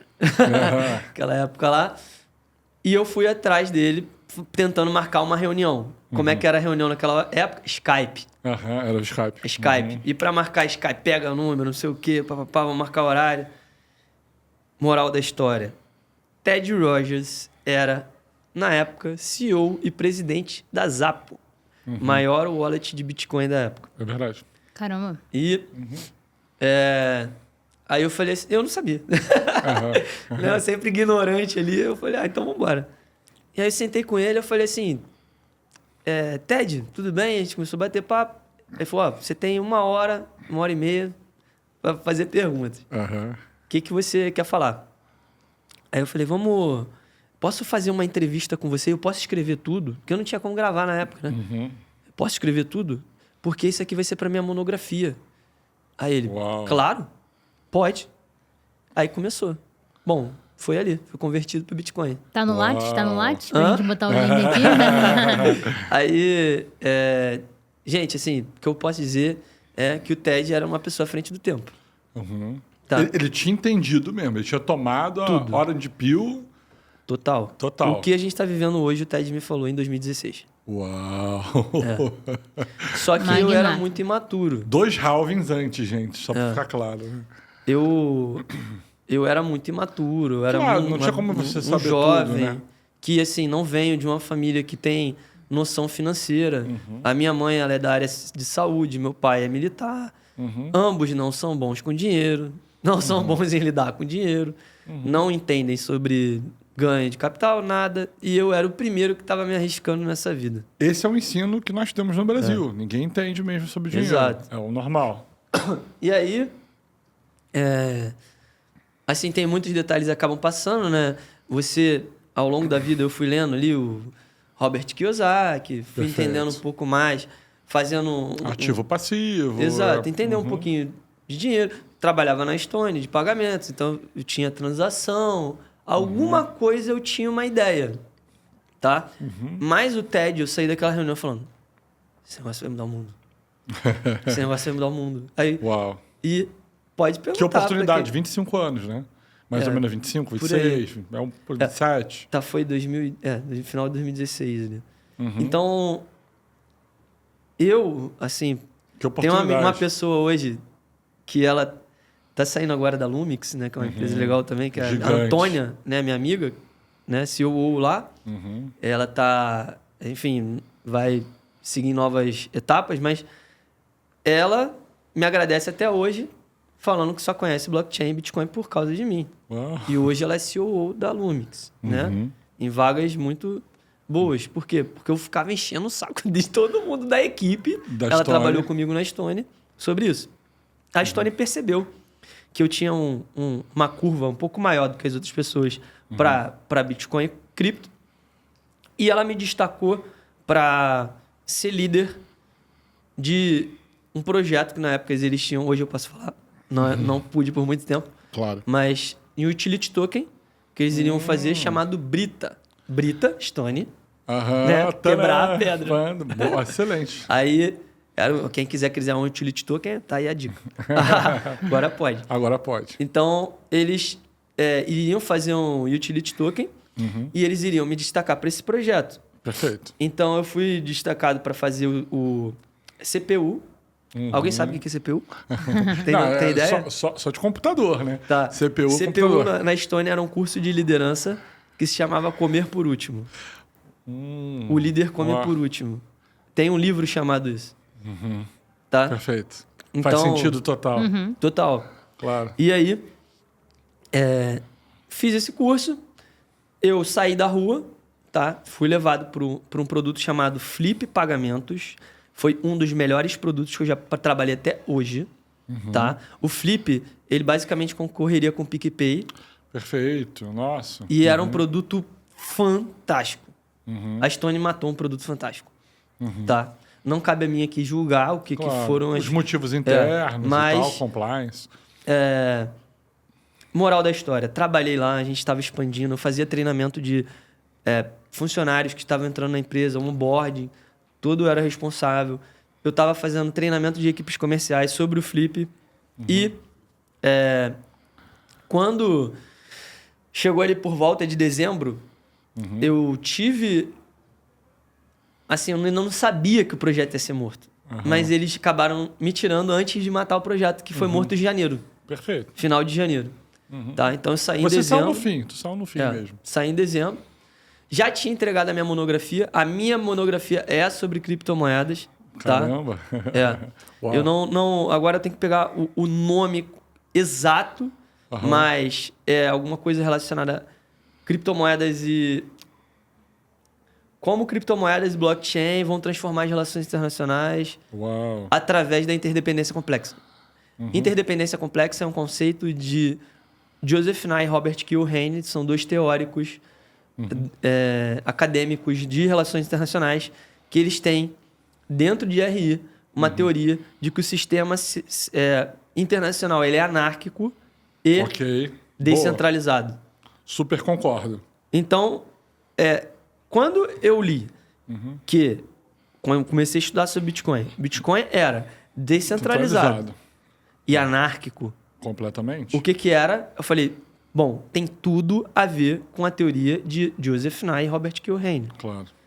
São dois teóricos americanos que falam sobre esse assunto. Perfeito. Então, ali eu já entendi que Bitcoin tinha tudo a ver com relações internacionais. Bom tema. Você estava convencido, você enxergou o futuro por causa do TED. Ele tinha uma empresa gigante, uma wallet, né, gigante. Qual foi o tempo disso para você poder comprar alguma coisa de Bitcoin? Você se convenceu mentalmente e comprou logo de cara ou você teve um período de tempo aí? Tive um período de tempo, até porque na época não havia muitos materiais sobre isso. E era chato comprar, né? Não era tão trivial comprar. Era chato, mas assim, o principal era... como eu falei, eu não venho de uma família que ensina a lidar com dinheiro. Então, eu não tinha reservas. Claro. Eu era estagiário. Não, eu já não era estagiário. Tava saindo, era meu primeiro emprego, porque a Stone me contratou como CLT. Então, eu tava queimando tudo, eu não tinha nada, né? Aí vocês vão falar, o Bitcoin tá caro. Na época, pra mim, Bitcoin era caro. Caríssimo. Porque custava R$900.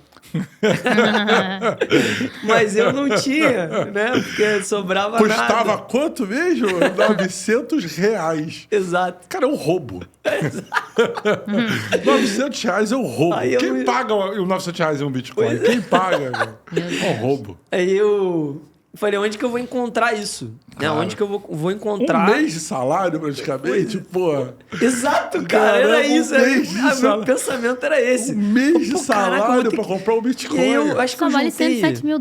Que isso? Eu acho que eu juntei, não sei se foi lá R$1.000, alguma coisa assim, muito pouco. Né? E aí eu consegui criar coragem, mas não imediatamente. Graças, aí eu tenho que fazer aqui realmente os votos, né? A Foxbit, que ela fez um evento nacional. Perfeito. No aniversário dela, famoso, distribuindo pizza em várias pizzarias no Brasil. Famoso. Dentre Renato uma delas, cita isso, inclusive. Pois né? E uma delas foi no Rio de Janeiro, que eu conheci o Wendel, que trabalhou comigo na Nelógica, um dos melhores caras de produto do Brasil. Se vocês quiserem contratar aí, tá disponível, hein? Vale a dica, nossa. Fica a dica. Caraca, porque o produto da Nelógica é incrível. Muito bom. E ele trabalhou no Vector, né? Que é isso, o né? primeiro... É o Profit Chart Pro, né? É o Profit Chart Pro da Nelógica. O Profit Chart é para o mercado de capitais. Perfeito. O Vector é só cripto. Ele trabalhou no Vector. Ele trabalhou no Vector. Ele é o Product Owner do Vector. Uau! Então, ele foi convidado para ser o primeiro Product Owner do Vector e eu fui o primeiro comercial. Pois é. Eu ajudei na expansão do Vector no Brasil e ele ajudou na construção do Vector. Então a gente era amigos, mas essa oportunidade nos trouxe mais para próxima ainda. E aí, voltando à compra, eu tinha muito medo. E na Foxbit funcionava assim. Foxbit é o mercado Bitcoin, que era as maiores da época. Você entrava lá, você tinha que fazer uma abertura de pedido de depósito. Aí você fazia lá, abertura de pedido de depósito. Perfeito. Detalhe, o depósito tinha que ter os detalhes certos dos centavos. Não podia ser, por exemplo, R$1.000 00. Não, tinha que ser R$1.000 71. Sei lá, 72. Beleza. Por quê? Quando você fazia o depósito, não caía na sua conta, não. Você tinha que enviar o depósito para lá. E demorava. Aí tu falava assim, o TED não é instantâneo? Por que tá demorando? Então, era medo de golpe. Era medo porque eu não entendia a tecnologia. Perfeito. Era todos os medos possíveis. Era medo porque eu não tinha dinheiro. Era medo porque eu tava acabando de ser estagiário. Então, assim, eu não tinha ainda um background para comprar. Claro. E, querendo ou não, quando você tá no olho do furacão, por quê? O preço era baixo. Era. Mas eu tava vendo o preço só subir. Do 17 é absurdo. Então eu falava assim, caramba, não vou conseguir comprar nunca mais um Bitcoin. Tipo, todo dia tá mais caro e eu não ganho nada. Então eu ficava desesperado. Só que eu comecei a fazer trading. E aí é um dos meus primeiros... Todo mundo, né? Todo mundo passa por isso. Eu falei, não, tem que... Só que eu tive alguns bons insights. Por exemplo,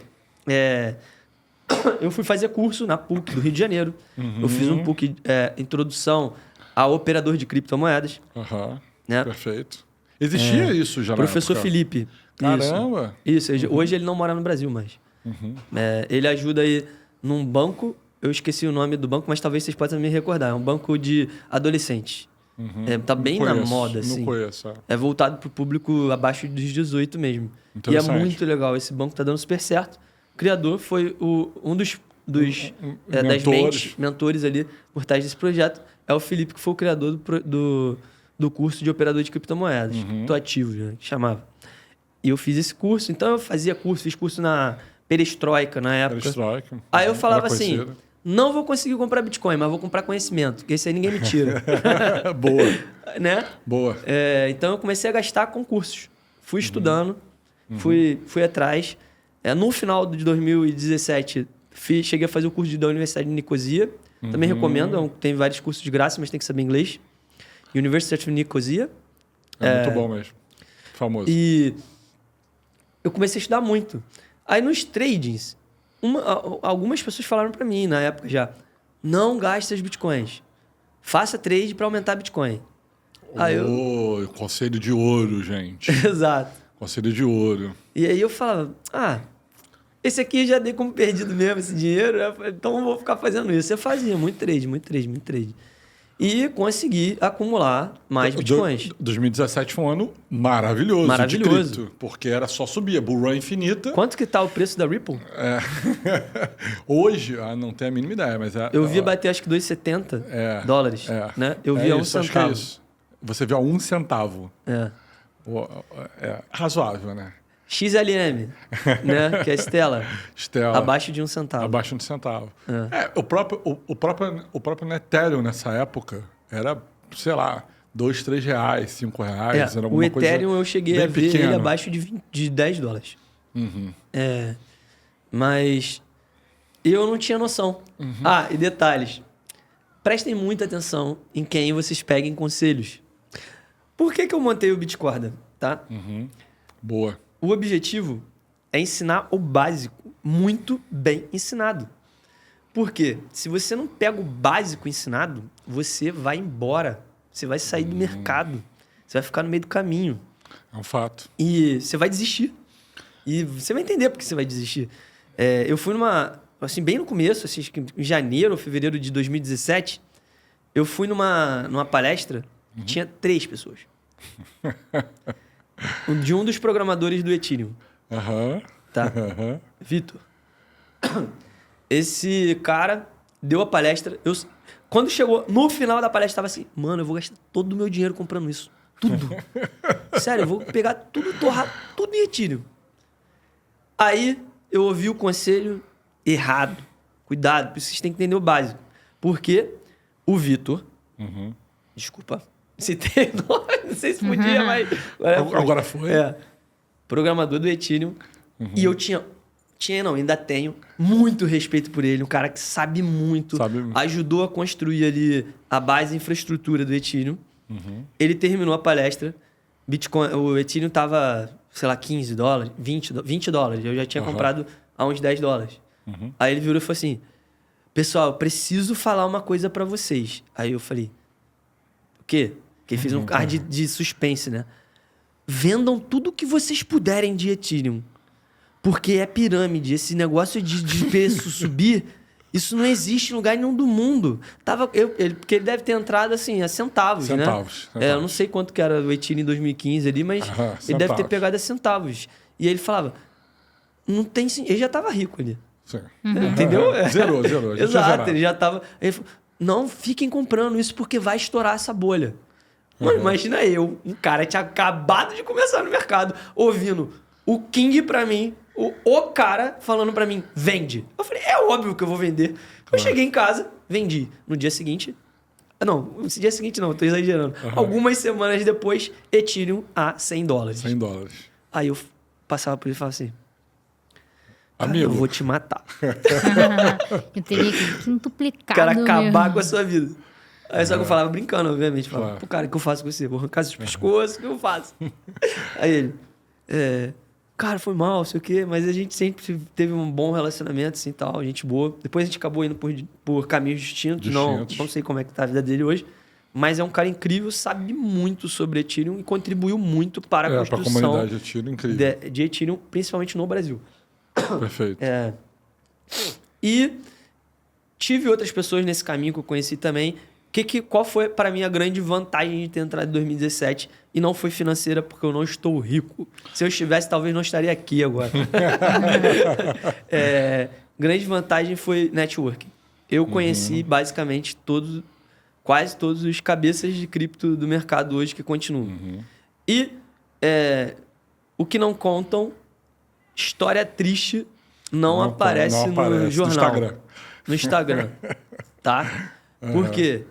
Porque tem, obviamente, muitas pessoas que se deram bem hoje, mas ao longo desse caminho, muitos amigos, muitos colegas ficaram pelo caminho e foram embora. Claro. E eu poderia ser uma dessas pessoas, porque tem gente que conta história triste de empreendedor, não, eu quebrei minha empresa. Eu quebrei em cripto.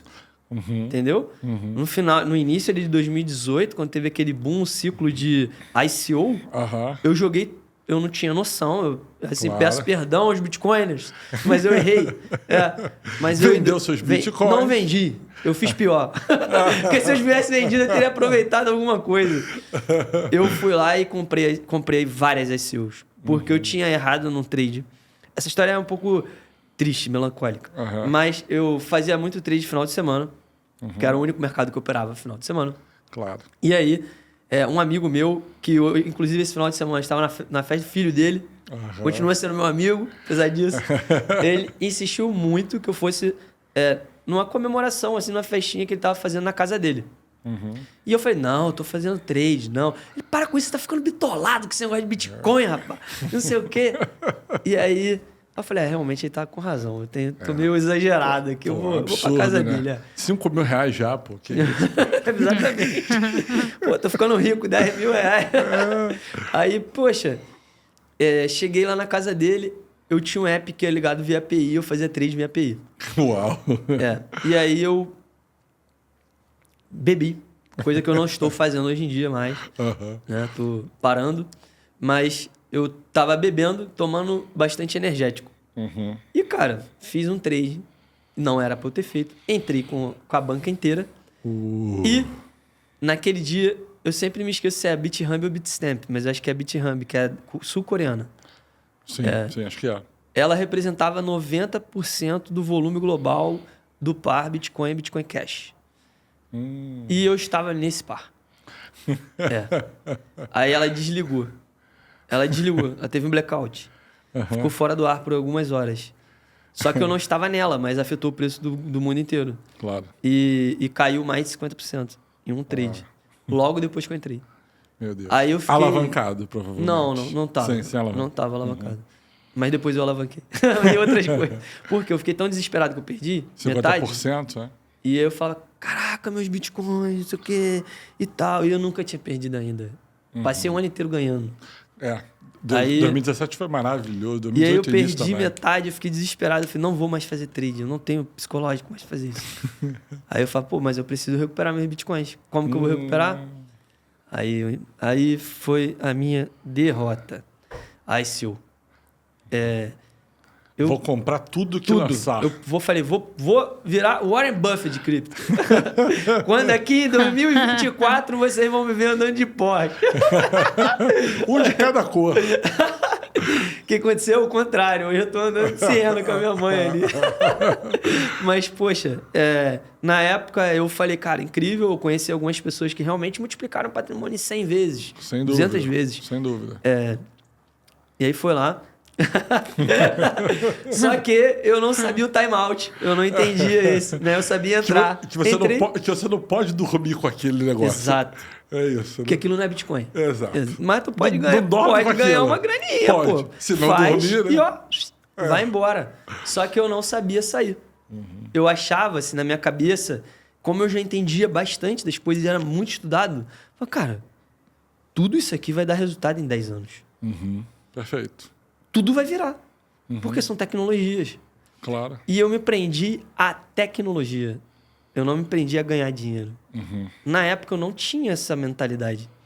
Não Perfeito. queria ficar rico. Se eu ficasse, eu achava ok. Se o Bitcoin explodir, tá ótimo. Mas não é meu objetivo. E aí eu falava, como isso aqui tudo é tecnologia, vai tudo dar certo. Aí é a primeira lição de cripto, né? Claro. Cripto não é mercado tradicional. Cripto ainda está passando por uma fase de... Isso eu falo cripto mercado como um todo, não o Bitcoin, tá? Sim, sim. Tira Bitcoin porque Bitcoin não se enquadra nisso que eu estou falando. Mas cripto ainda está passando por uma maturação de identidade, conhecimento, de mercado, Testativa, case, testes, né? testes. E eu não tinha essa noção. Perfeito. Então eu pulverizei minhas Bitcoins, perdi tudo. Caraca, zerou. Sim. Meu Eu Deus. cheguei a ver multiplicar algumas coisas, 10, 15, 20, 30 vezes. Mas essa você não estava nela. Tava. Ah, ok. Teve uma que eu entrei que ela era a... Eu vou contar até uma história de bastidor aqui, então. Tem um cara que eu admiro muito, que eu recomendo muito para quem quer aprender trading, que é o Diego Velasquez. Tá? É bom o canal dele. Eu conheci pessoalmente, tradeava com ele, e na época, muitos dos meus trades foram bem sucedidos porque eu conheci. Tá? Então eu recomendo o canal dele, pode seguir. Claro que ele tem a didática dele, não sei se permanece a mesma, mas até porque para ensinar para massa é diferente. Muito. Mas ele é muito bom. E ele era um cara que ele tinha quebrado na bolsa. Ele tinha se dado mal na bolsa. Perfeito. E ele aprendeu todas as lições dele na bolsa para não repetir em cripto. E ele conseguiu recuperar e hoje ele está com a vida bem sucedida, graças a Deus.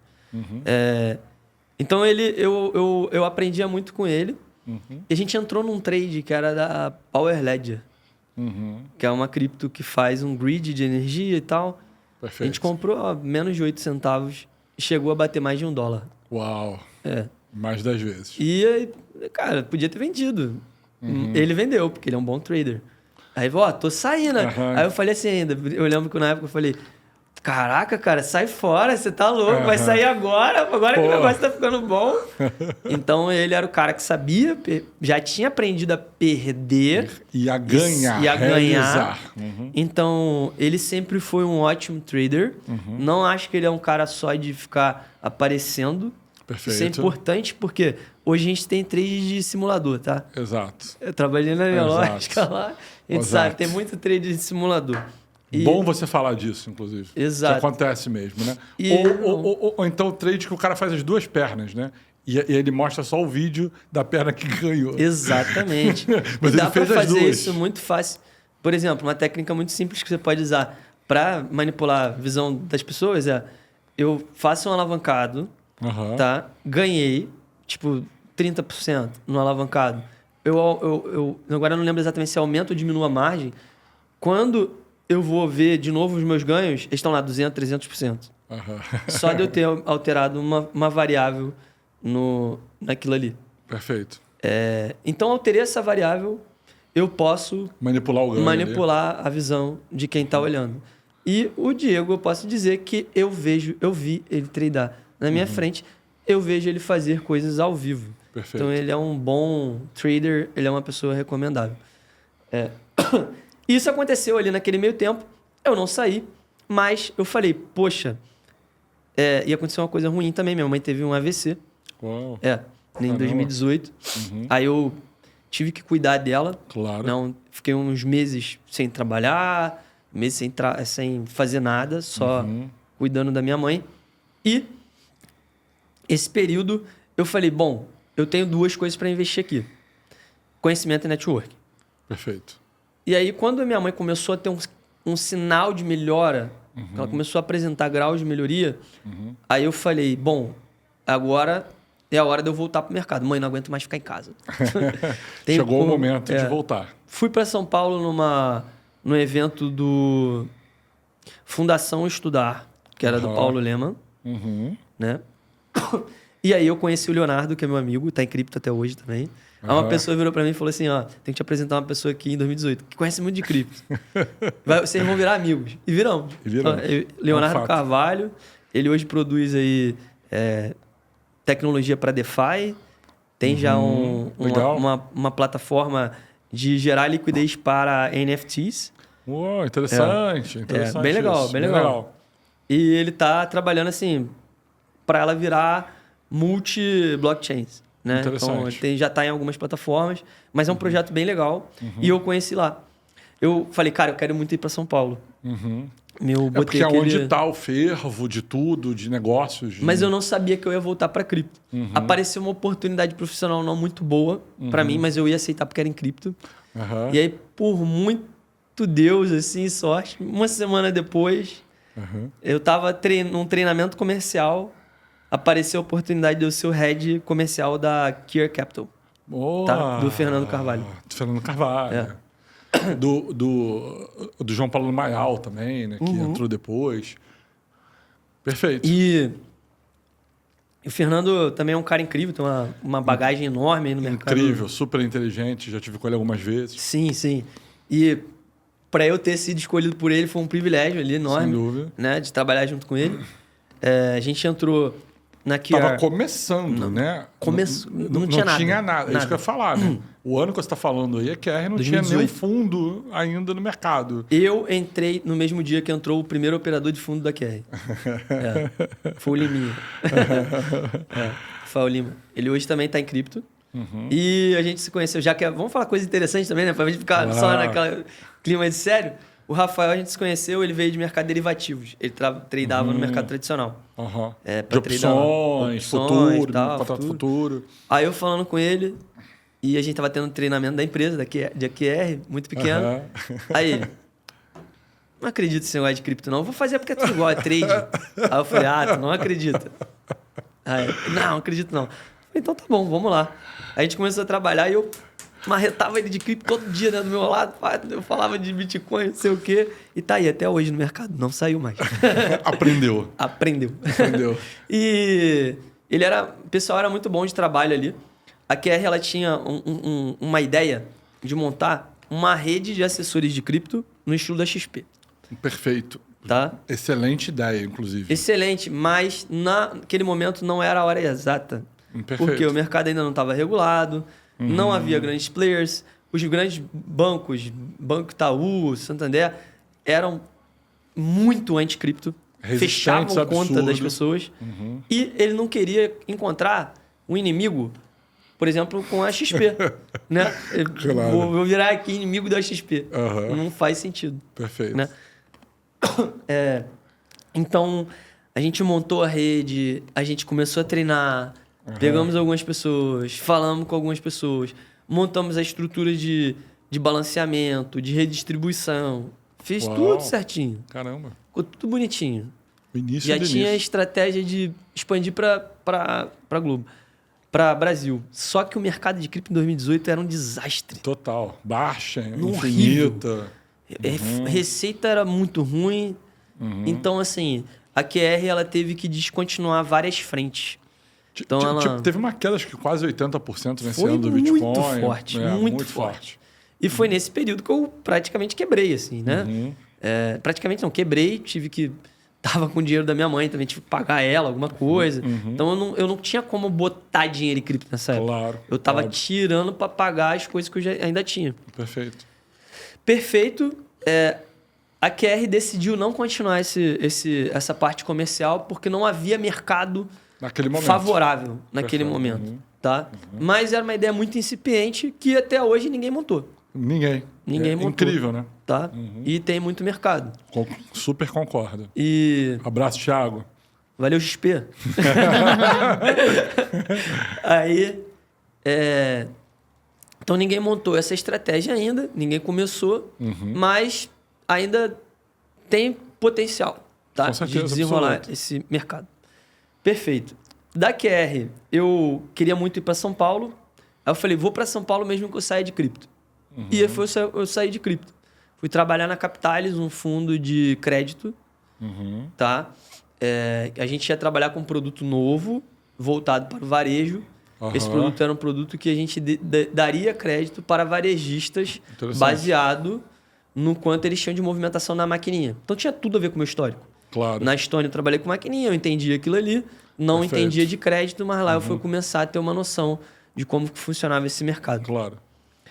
E, né, aí falando um pouco de carreira profissional e não de cripto, foi onde eu me destaquei porque não tinha... O que eu não consegui fazer na QR, eu fiz na Capitalis, que era montar uma rede de parceiros. Perfeito. A gente montou uma rede de parceiros de originadores que eles distribuíam crédito no Brasil inteiro.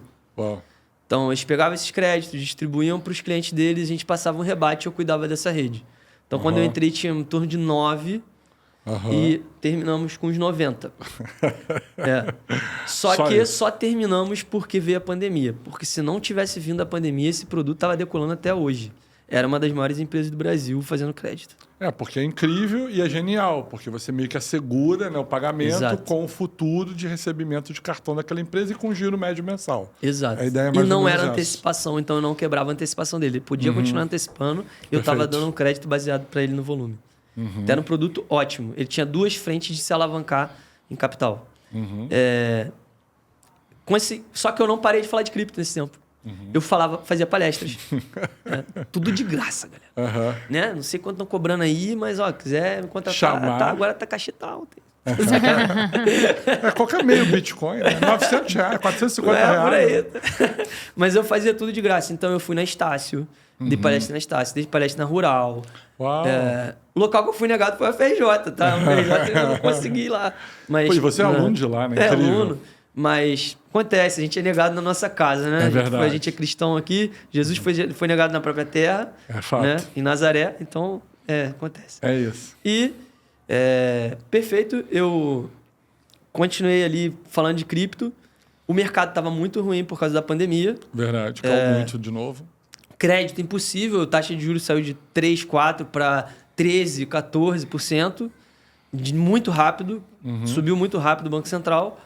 E isso quebrou os negócios de crédito no Brasil. Né? Verdade. E aí, novamente, aquele insight que eu tive lá na Chevron, eu passei a ter na Capitalis. Eu falei, bom, o próximo sou eu. Vai Eu acontecer. preciso sair daqui. Tá chegando. Tá chegando. E graças a Deus, a Nelógica, nem fui eu que fui procurar, mas a Nelógica me encontrou. Dentro lá do LinkedIn, alguma coisa do tipo. E tal, eles me abordaram e foram atrás para entender um pouco da minha história. Ele se fazia fit com o que eles estavam tentando construir. Perfeito. E, de fato, teve bastante fit. Eu fiquei muito interessado, gostei muito do Vector, principalmente por saber que meu amigo Wendel estava lá. Perfeito. Né? Então, eu teria um aliado comigo, trabalharia num grande produto, E é um grande produto, de falando verdade. sobre cripto. E o Vector, assim, eu testei algumas plataformas, tá? E continua sendo uma das melhores plataformas de cripto para trade, Sem dúvida. tá? Eu não sei se, assim, como... Eu não acompanhei depois que eu saí de lá, como que foram as melhorias, o que aconteceu. Mas tem vários indicadores, índice, é fácil de colocar ordem, tirar ordem, stop loss, tudo Não isso. só isso, assim. Além de ter todas essas vantagens, ele tem algumas ferramentas que o mercado não te dá. Como, por exemplo, a análise on-chain. Verdade. Eu É verdade. clico dentro de uma cripto, por exemplo, o Ethereum, eu consigo ver indicadores on-chain do Ethereum. Quantas transações estão tendo, enfim, volumes, etc. Bitcoin também. Consigo ver parte de mineração, hash rate, todas essas informações eu consigo verificar. Perfeito. O objetivo era expandir Brasil. Falei com todas as exchanges do Brasil. Comecei a conversar com algumas fora do Brasil, BlockFields, na época OKX, algumas outras. Famosíssima. E a Foxbit estava iniciando o produto dela B2B. Me convidou para iniciar essa frente B2B na Foxbit. Então, eu passei a fazer expansão do produto B2B da Foxbit no Brasil. Primeiro produto do Brasil de Crypto as a Service. tá? É interessante falar aqui, e embora eu não esteja na Foxbit, me orgulho muito desse período lá, e a empresa merece o seu mérito. O João Cada é incrível. Incrível. Toda a equipe, né?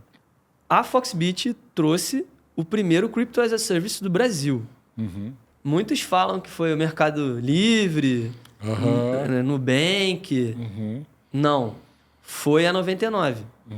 Então, hoje, qualquer cidadão que tenha 99 pode comprar Bitcoin através da solução que é fornecida pela Foxbit. Perfeito. Tá?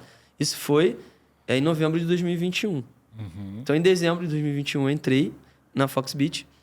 E esse trabalho na Foxbit, ele tem ali alguns desafios muito grandes, principalmente em relação ao regulatório. Claro. Né?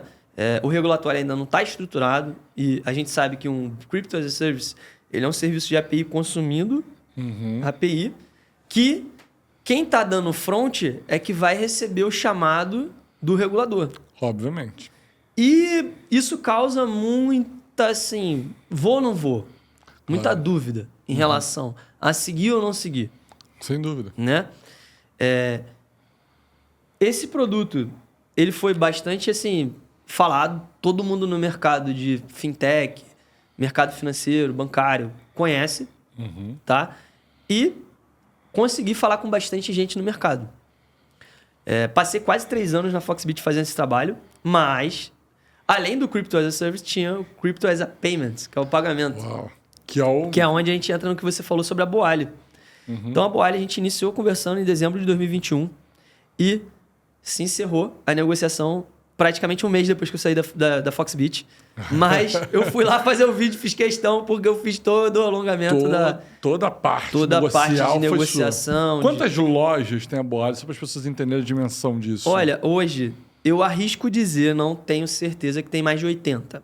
Caramba. Tá? Uau. Franquias no Brasil inteiro e vão abrir unidades em Portugal e em outros países. E aceita cripto como forma de Todas as pagamento. lojas aceitam Bitcoin como meio de pagamento, via Lightning Network. Então, essa parceria ela foi crucial para a expansão do Bitcoin. Sem dúvida. Tá? Também teve, você falou de on-ramp, off-ramp, também teve esse produto que a gente trabalhou com algumas empresas lá. E isso me colocou em contato com diversas empresas do mercado. Então, assim, quando eu falo de cripto, e aí quando eu saí da Foxbit, eu pensei, tá na hora de educar o mercado. Sem dúvida. Por quê? Vamos, agora já entrando no fim, né, de onde a gente está hoje, eu entendi dentro da Foxbit que, apesar do mercado ter muitas empresas, eu conversava com executivos que falavam os mesmos problemas do Bitcoin do que as pessoas que estão nos ouvindo aqui. Então, diretores, CEOs, pessoas, tomadores de decisão, super importante, falando para mim que o Bitcoin era uma bolha, que o Bitcoin era uma pirâmide, que o Bitcoin não tinha fundamento, que o Bitcoin não tem lastro. A famosa lastro. Não tem né, lastro. Que mais que o Bitcoin não tem? Bitcoin, ele não tem... Nada dentro, não rende nada, não tem juros. Não tem ninguém autorizando, não tem uma empresa por trás, não tem um Estado por trás. Enfim, todas essas dúvidas eram dúvidas que eu vi em reunião de negócios. E eu falava, bom, se em reunião de negócios, pessoas inteligentes, gente bem-sucedidas. Bem-sucedidas, que tem, às vezes, diplomas de Harvard, Sim. MIT, ou sei lá o quê. O cara não entende o básico. Eu preciso ensinar o básico. Preciso ensinar o básico. Claro. Perfeito. O básico precisa ser bem ensinado. Gente, a gente vai precisar trazer o Vinícius novamente aqui. Muitas outras vezes, pelo jeito. Muita história, muita coisa para contar. Vamos puxar o evangelho? Vamos. Só para fechar realmente, só para fechar realmente, eu preciso entender o que você está hoje atuando. Perfeito. Aonde você trabalha agora e o que você está fazendo, qual é o seu negócio agora. Tá, hoje eu tô com 2 frentes. Eu tenho a Bitcorda, que eu trabalho a educação. A parte de educação. Tá, então eu tô... Posso falar? Fechei uma parceria recentemente no qual eu tô levando um educacional para uma empresa com 950 funcionários. Uau, incrível. No qual a gente está fazendo videoaulas com módulos, várias aulas educacionais sobre o básico de Bitcoin, cripto e Web3. Tá? Perfeito. Então, eu fiz a primeira gravação nesse sábado. Uau. Foi sobre introdução a Web3 e Bitcoin. Próxima aula a gente vai falar sobre Ethereum. Perfeito. Então, a ideia é formar pessoas para estarem prontas para entender criptomoedas e Bitcoin de uma maneira fácil. Não farei de trade em momento algum sobre ganhar dinheiro ainda. Entende? Claro. Óbvio. Por quê? Se a gente se prender somente a ganhar dinheiro, muita gente vai ficar de fora porque vai ver o preço e vai ficar desesperado. E dá para fazer negócios além de trading. Claro. Dá Muitos. para ganhar dinheiro. Você é empresário, tem um negócio, dá para ganhar dinheiro com cripto que não seja de uma forma somente de trade. E é isso que eu quero levar. Esse é o objetivo da Bitcorda.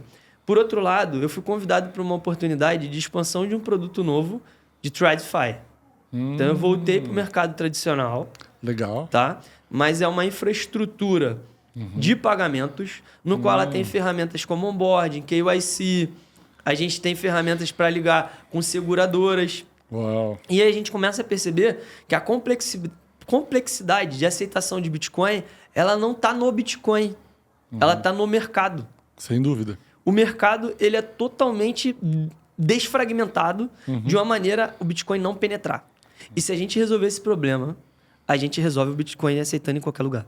E a escala que a gente quer que o Bitcoin tenha. Não falo que isso vai ser resolvido do dia para noite, eu coloco uns 10 anos de Eu trabalho. entendo isso. Mas tem que começar agora. Agora. E eu comecei. Perfeito. Então eu falei, vou começar com a minha iniciativa de educação. Por outro lado, eu vou ajudar aqui no TradFi. Quem sabe, né? Se eles me ouvirem no futuro, eles não inserem uma tecnologia de cripto ou Bitcoin dentro da empresa. Que é meu objetivo. Eles sabem disso. Deixa Sabe aqui nos minha comentários, pessoal, que você quer o programa 2, porque a gente ainda tem muita coisa para conversar e eu quero saber muito mais sobre essa história do Vinícius. E eu sempre chego nesse momento de ter que encerrar o vídeo, né? E perguntar, né, para a pessoa se o Satoshi tivesse deixado uma frase importante para todos nós, né, da comunidade, não só relacionado à parte do Bitcoin, mas todo mundo do universo cripto, o que você acha que estaria lá e o que o Vinícius Córdova vai assinar? Legal. Vou falar duas situações, tá? Uma bem rápida, que essa dá para talvez assinar, que é basicamente o seguinte. Se você só entrou em Bitcoin, em cripto, para ficar rico, provavelmente você vai sair antes de ficar rico. Excelente frase. Essa é a primeira. Tá? Excelente frase. Se você só entrou por este motivo, provavelmente o mercado vai te levar para fora. Esse é o primeiro ponto. O segundo eu vi que você perguntou ali para outras pessoas sobre o evangelho, né? E eu sou cristão. Então eu fiquei pensando, poxa, como que evangelizar, levar a palavra, né, sobre esse assunto? Perfeito. E aí eu penso assim, tem que explicar de maneira fácil. Entender. Como que a gente explica de maneira fácil? Hoje, o Bitcoin, para o religioso, é um milagre. Verdade. Para o cristão, que acredita em fim dos tempos, é uma proteção divina contra o que virá. Para os ateus, uma improbabilidade. Ele era improvável de acontecer. É um acaso do universo. Para quem gosta de dados, ciência, é um choque de probabilidade. Não tinha como acontecer o Bitcoin. Quem gosta de tecnologia, ele vai mudar toda a infraestrutura do mercado, de tudo. Do mundo. Do mundo. Quem gosta de energia, ele impacta no consumo, na forma como a gente utiliza, na forma como a gente gera energia. O que eu quero dizer com isso? O Bitcoin impacta todos os mercados daqui para frente. Não tem volta. Não tem volta. Não existe pré-Bitcoin. Só existe pós. E daqui para frente tudo vai ser diferente. Como a gente falou, tem muita coisa para conversar. Mas inteligência artificial, a gente está falando de um modelo de mundo sobre identidade. Blockchain, que é o que o Bitcoin criou, veio através do Bitcoin essa tecnologia.